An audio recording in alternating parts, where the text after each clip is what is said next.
Hello and welcome to Teacher Needs a Drink podcast. I am Elvis, your host, and I'm here to let you know that this is a not safe for work podcast. We are teachers at the end of the week and really the end of our ropes, and we'd like to be able to talk honestly and openly about education without having to worry about losing our jobs. So we'll be using pseudonyms throughout the podcast, hence the Elvis. I'd like to start by giving a big shout out to all of our Patreon subscribers out there. That's right, for as little as $5 a month, you can go to Patreon and join the Teacher Needs a Drink Patreon. There you get access to over 100 special pieces of exclusive audio content all over the place. We have exclusive episodes, we have drunk tales from the bar, we have interviews. There is a lot. You should go in there and check it out. Some of my favorite stuff is to listen to some of the lost episodes, some of the first 4, 5, 7 episodes that we ever did. Different tone, but same host. It's really interesting. Anyway, you should sign up and do it now, just like these awesome people. Let's start by thanking Eccentric ESOL Lady, Terry J, Justin M, Tracy B, Miss Wonderstats, Quentin P, Ecabex, Mistress Mischief, Natasha S, Misanthropy, Princess Buttercup, Dragon Lady, Kel C, Helena C, Aaron B, Stephanie S, Maggie M, Texas Teacher Kristen, Miss Sunshine, James and Allie J, Jody D, Samantha D, Lisa C, Rachel, Jen Genie, Exhausted Band Director, Kimberly K, Jessica A, Swiffle Ev Owners, Amanda F, Ariana L, Physics Runner, Steph, Michael M, William P, Aldrich T, La Scorpionita, Britt M, Teresa H, Biker Teach, Marsha M, Christina B, Kristen B, Jason F, Abby B, Sarah B, Regina N, Josie S, Sam B, Mary E, Jamie B, Kristen W, Vanessa J, Mary C, RJR. Hey, we got your message today. I'm happy for you. Kristen C, Johanna H, Irma A, Nemi, and Sarah N. Thank you guys so much. I love you all, and I appreciate all the support you give us. Also, if you'd like to support us, you can help by signing up for our Patreon. I just said that one. No, now I want to talk about our sponsor, the amazing, the beautiful Lud Lamb Dramatics. If you are a theater teacher or know one in your building, you should go to ludlamdramatics.com and look at all the amazing resources they have for your classroom. That's right, Lud Lamb Dramatics is one of the few providers in the U.S. for exclusively educational theater products. Even if you're a history teacher who's being forced to do a play, go to Lud Lamb Dramatics. You'll find something that works for you. All right, friends, we have a wonderful little podcast here. I hope you guys enjoy it. It's episode 169. Yeah. All right, my friends. Peace, love. All right, here we go. Bunny, could you lead us in, please? Oh, I didn't prepare anything. Just let them from your mouth. Balls, balls, balls, balls, balls, balls, balls, balls, balls, balls, balls. All right, welcome to Teacher Needs a Drink podcast. I'm Elvis, your host, and joining me today, I have Mr. Count Chocolate. You do have Count Chocolate. Greetings and blessings to everyone. Hi. Here. Also with us today is Miss Bunny O'Hare. Hey, Elvis. Hey, folks. Hey, doll. And last but not least, we have returning to the show, Miss Shirley Temper. Like Miles said, I'm a truth teller. Some people just can't handle it. What's his response to that? It's really good. It's a dangerous thing to mistake speaking without thought, mistake speaking without thought for speaking the truth, don't you think? Yeah, that's brilliant. She goes, "Are you calling me dangerous?" And he goes, "We'll see." He is so good. I saw a great thing on Instagram was how come it didn't stir me at all seeing him as sexy James Bond, but seeing him as a gay detective totally turns me on. I was like, oh, all right. I disagree, but still. Well, folks, today it's MLK weekend. I hope everyone has been able to contribute to peace and tranquility in the world, if either just in their corner or out and about in some way or another, or at least had some good reflection. I chose peace and prosperity by just getting my ass off the streets, and my daughter and I went and saw Avatar: The Way of Water. And while it was beautiful, my God, was that long. So long, so long. That's what she said. It is so long, so long, so long. But it's been a weekend. I'm curious about you guys. How have you been doing? How are you choosing to spend your day today? Miss Bunny? Bunny. We took it pretty easy around Casa O'Hare. We did some adulting and, well, I mean, except for Fufu. She did zero adulting today. And then we went to get dinner tonight, and we discovered that the Fufu is a big fan of noodles with Alfredo sauce. So there you go. Oh, it's a girl after my own heart right there. She was going after it with her bare hands and just a circular motion, bowl to mouth, and no maternity test will be necessary. She's definitely mine. That's the only way to eat it, though. There's a beautiful feeling when the kids discover pasta and are just shoveling food in their mouth. I really like it. Count? We took care of some things that we're going to need for the school week. There may or may not have been some cooking of some ribs. Yum. And there will be some partaking with that once we conclude. But it was pretty chill.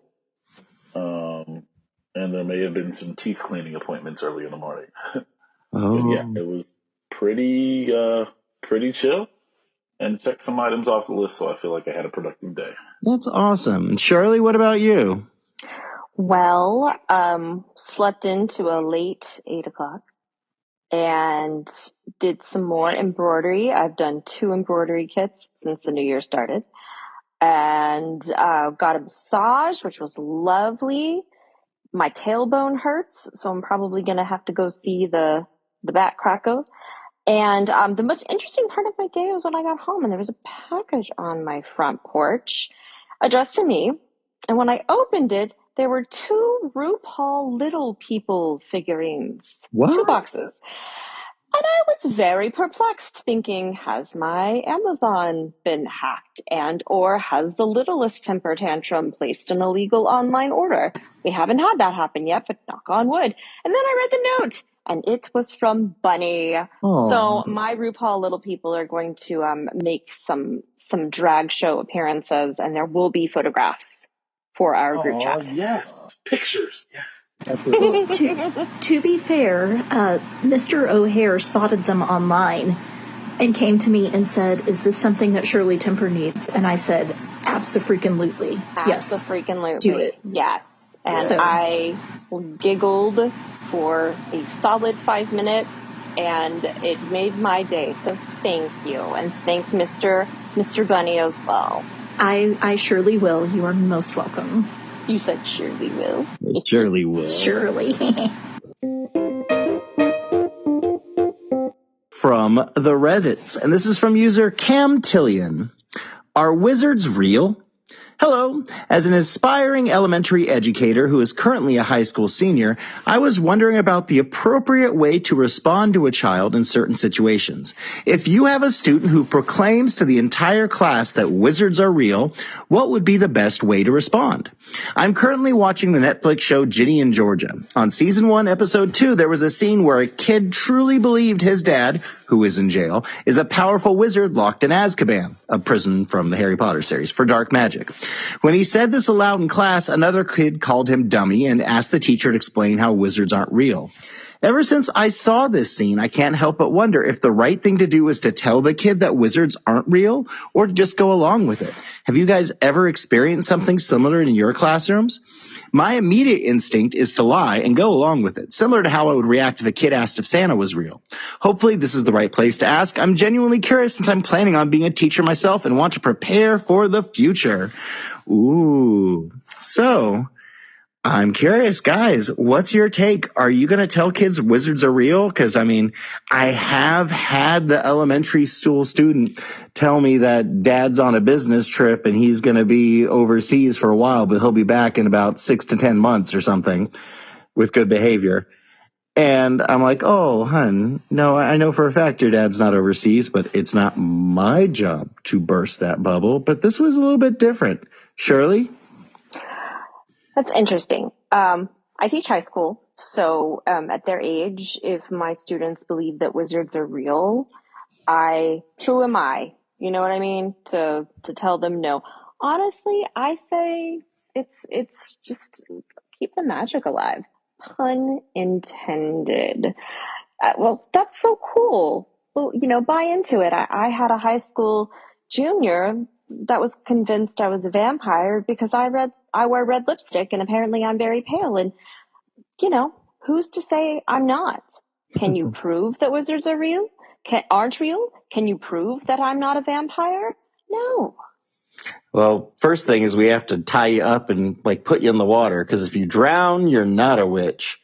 If you I can't survive, swim. If so you weigh I'm the gonna same as a drown. duck. I believe Yeah. it's if you weigh the same as a duck. It's an African duck, or I don't remember. No, that was a European swallow. Oh, that's it. That's a different bird in the movie.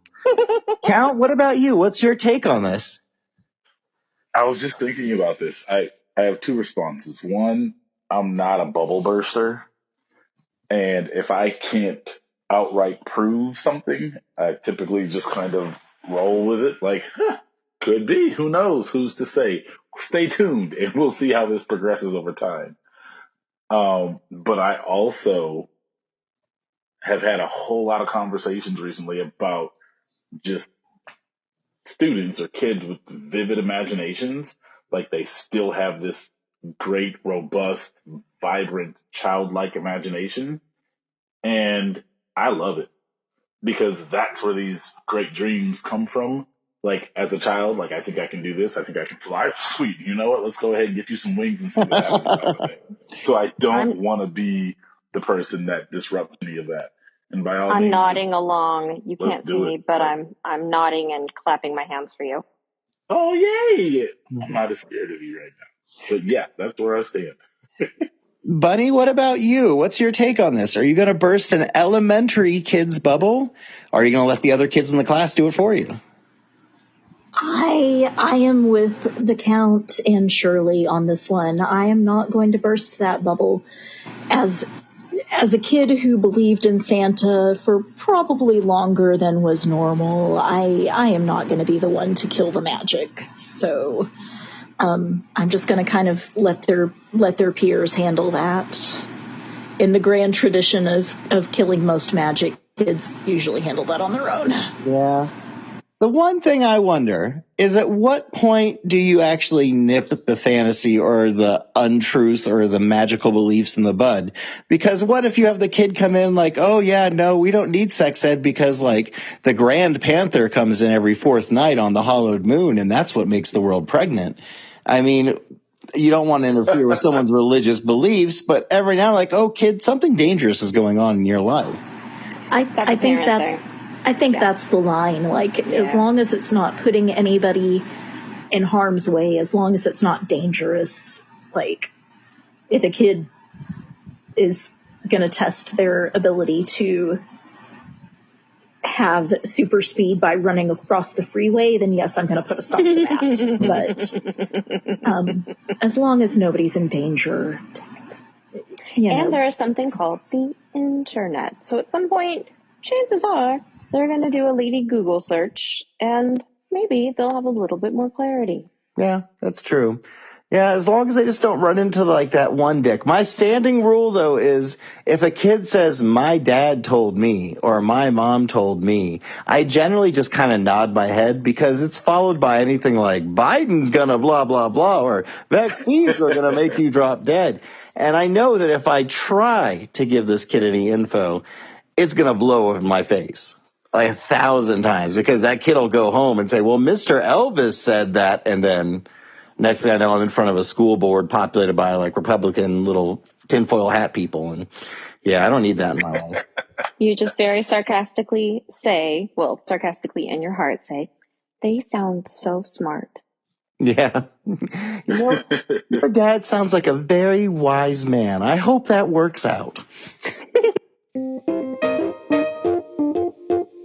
Next, we're going to be doing a reading from the Teacher Needs Drink contact page. So, my friends, this is from the Teacher Needs Drink contact page. We love hearing from you guys. You can hit us up through the website, teacherneedsdrinkpodcast.com, and you can leave a message. It doesn't even cost money. You can leave a voicemail or, type it out. And our friend here, we're going to call them I Heart Red Shoes, left a message for us. And so, I Heart Red Shoes, here we go. I have been a classroom teacher for 15 years. This will be my final year. The stress and anxiety has taken its toll on my health, both mentally and physically. has taken its toll. The stress and anxiety has taken its toll on my health, both mentally and physically. Before Christmas, I applied for another job. I've been called back for a second interview. If they offer me the job, I'm going to take it. What are your thoughts and experiences with teacher quitting mid-year? Love the podcast. Well, I heart red shoes. I have opinions, but I'm going to let my host talk for a little bit first. Which of you would like to go? What's your opinion, Count? Okay, we've talked about this a little bit, but I want to reiterate this.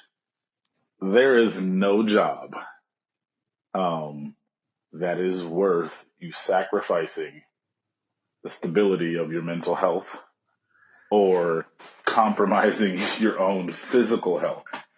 And I'm not one to bash education, but if you're an educator and you're in a toxic situation, get out. I don't care if it's the first week of school, first month of school, first semester of school. Like, nah, we're not going to jeopardize our own sanity and mental health. So what are my thoughts? If you have a better opportunity, that's perfectly fine. You take that opportunity, you don't look back, and you keep it pushing. Good. I like that. Shirley? I am going to second that. I think that if there is a job that excites you and that you are unhappy professionally where you are, then you need to do what's best for you.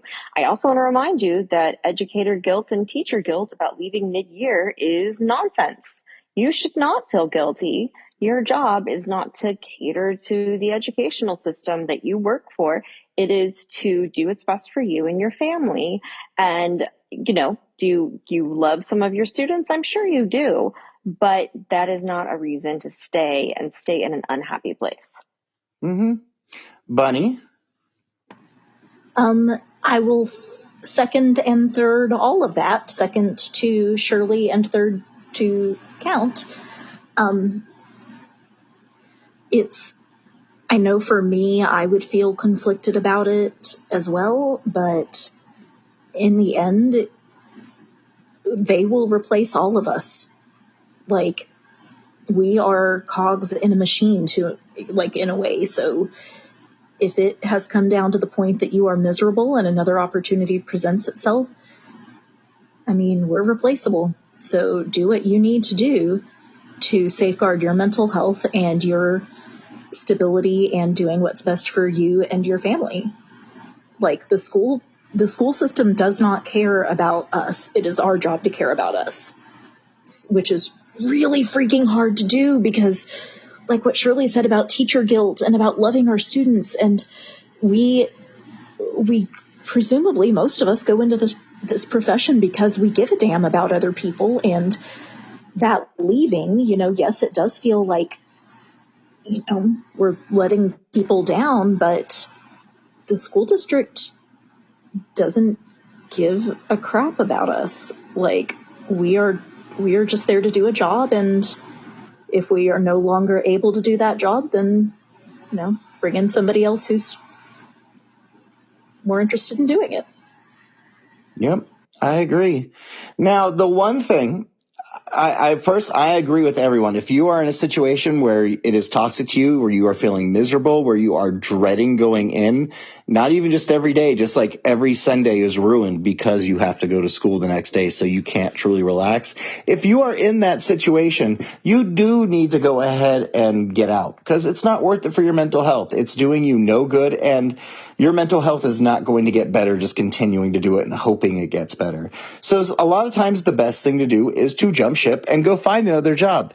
Now, the one reality check I'm going to throw at you is that this job is open in the middle of the year because someone else vacated it. And it could be for a number of reasons. It could have been like a maternity leave. It could have been just like, hey, they had another job offer somewhere else. Or it could be there and just like the complete hell class. But a lot of times, a new adventure, it could be so much better for you. And just because it didn't work out for somebody doesn't mean it's wrong for you. You can still give it a try. But just have a little thing of caution that sometimes popping in mid-year isn't always the best. So keep your eyes open for the summer and for the following year. Like, get this little breath of fresh air, go try a new adventure, knowing that, you know what, you've made the jump once, you can make the jump twice if you need to. So go bravely into the wind there, my friend. Go, I Heart Red Shoes. We believe in you. Slay. Yeah. Do-do-do-do-do-do. Hey guys, guess what? What's that, Elvis? What's up? We have a Patreon. Oh my God, I thought it was a myth. Nope, it's REO. true. We have a Patreon, and you should join it because for as little as $5 a month, you get to hear all kinds of extra and bonus content on our Patreon feed. Just this last week, we put 4 new pieces of content. Some were 20, some were 15 out there, and it was great. It was Tales from a Teacher Convention. I have 2 amazing stories from a teacher at a bar. We had some time with Lady Shathia and her husband. There's just all kinds of great stuff. So you need to go out there and check it out and sign up for our Patreon and do it now! Woohoo! Yay! Do it now. For today's Would You Rather have legs for arms and arms for legs, or everyone you don't want to see naked is always naked? So once again, would you rather have legs for arms and arms for legs, or everyone you don't want to see naked is always naked? My friends, where are you leaning?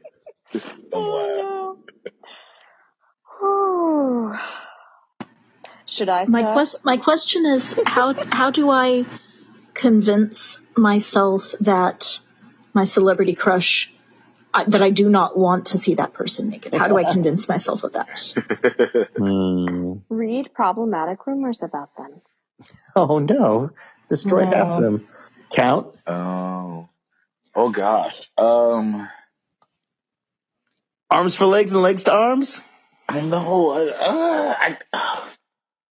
I'm wondering how I'm gonna walk. Like, yeah, I was just wondering if you'd go upside down, or would you walk like a crab or a dog?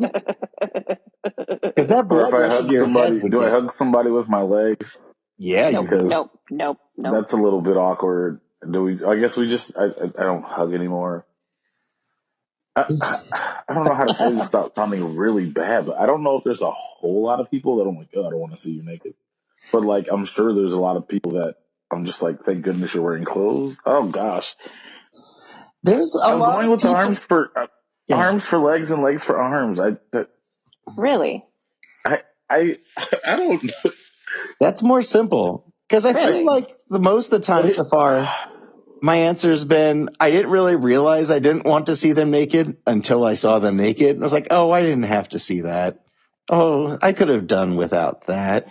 Okay, but it's very rare that I don't think I ever encounter anybody and I say, oh, thank goodness I don't have to see them naked. Yeah. So there's not a really big list, except for like, well, no, I don't even think that. Oh gosh. I'm not body shaming nobody. Right? Yeah. I think there's a difference. I'm not doing it out of body shaming, but there's some things I wouldn't want to see. Like, let's say I go to a bowling alley and it's like, hey, it's the granny style bowling competition. And all the people are naked. I don't care who they are. I don't want to see like these little taints and everything winking at me. That's so funny. I'm down. Let's go. You know my answer. If you're going, I'll go too. For sure. Are people gonna know that I'm seeing them naked? Like, will they like, oh wait, it's you. Hold up a second. Is it like Shallow Hal? I don't know. What if it was? Like, when no one else knows that you see them, you just walk. Oh gosh. See, I'm endlessly entertained by this idea. So let's go. Speak on it, sister. Speak on it. You know what? I feel like my ability to have a normal life would go a lot smoother if I just saw the naked people. So I'm going to try to see everyone naked. I mean, wait, no, that's not the right answer. I'm going with the naked people answer. There we go. I feel good about that. Bunny, what about you, darling? I need a loophole, friend. You know what? I'm trying to think of a loophole, but really honestly, I feel like after a while you would just become desensitized to it. Exactly. So I will proceed with my ability to use my hands and feet as a normal functioning member of society and just get used to the fact that you're going to be seeing some funkiness at times. And Let's like, go. I mean, like medical students and nurses and stuff like that are like, it's a body part. Like, so I feel like after a while you would become desensitized to it. You're so wise. And beautiful. Yeah, Bunny says we're going to look at all your junk. Well, the people whose junk we don't want to see. We're going. If we like you. Yeah. We If won't. we like you, we don't get to see you naked. So challenge accepted. So what if I see them naked, then like it, then I don't see it anymore? Like it just Yes. gone? They go back to Then they having clothes instantly become on. clothed again. Yeah, it's like, oh, wait, that's a kink I didn't know I had. All right. There we go. Anyway. Oh. Ba-da-ba-ba-da-ba. All right, friends, thanks for joining us for another episode of Teacher Needs a Drink podcast. I am Elvis, your host, and I am so grateful for the hosts that were joining me today. A big thank you to Sir Count Chocolate. I am equally as gracious as the chocolate wood. Thank you for having me. Always excited to be here. I'm glad to have you here. And also Miss Bunny O'Hare. Thank you for having me back. It was a pleasure as always. I'm always happy to have you here. And last but not least, returning guest artist, Shirley Temper. She's afraid I will tweet an ethnic slur again. Yeah, it's real. All right, You my also friends. watch Glass Onion. I love Glass Onion. Go see it. Watch it on Netflix. It's good. Mm-hmm. All right, friends. Everyone, take care of your mental health. Take care of yourselves. Hug your neighbors. Squeeze. Put joy and life and tranquility and understanding and all that good stuff out in the world. Teachers, deep breaths, deep drinks. Cheers! Woohoo! Yeah! Cheers. All right, friends, thank you for listening to another episode of Teacher Needs a Drink podcast. If you have something you'd like to share with us here at Teacher Needs Drink podcast, hit us up to the contact page of our website at teacherneedsdrinkpodcast.com. There you can either write us a letter or you can even leave a voice memo that we can play on the show. And we would love to hear some more. I loved hearing from I Heart Red Shoes today. I'd like to thank my hosts who were with me today, Ms. Bunny O'Hare and Count and Shirley. I love them all dearly. I'd also like to thank our sponsors at Ludlam Dramatics. If you are a theater teacher or thinking of becoming one, go to Ludlam Dramatics. They have some of the best classroom posters and resources. They are amazing. Last but not least, I want to thank all of our patrons who are out there. We put out a bunch of new content just in the last week for our patrons. I hope they're enjoying it, and I hope they're still enjoying the show. You guys can do it for as little as $5 a month. Sign up now. All right, everyone, take care of yourselves. Peace. Just breathe. I'm trying my best. All right, love you guys. Bye.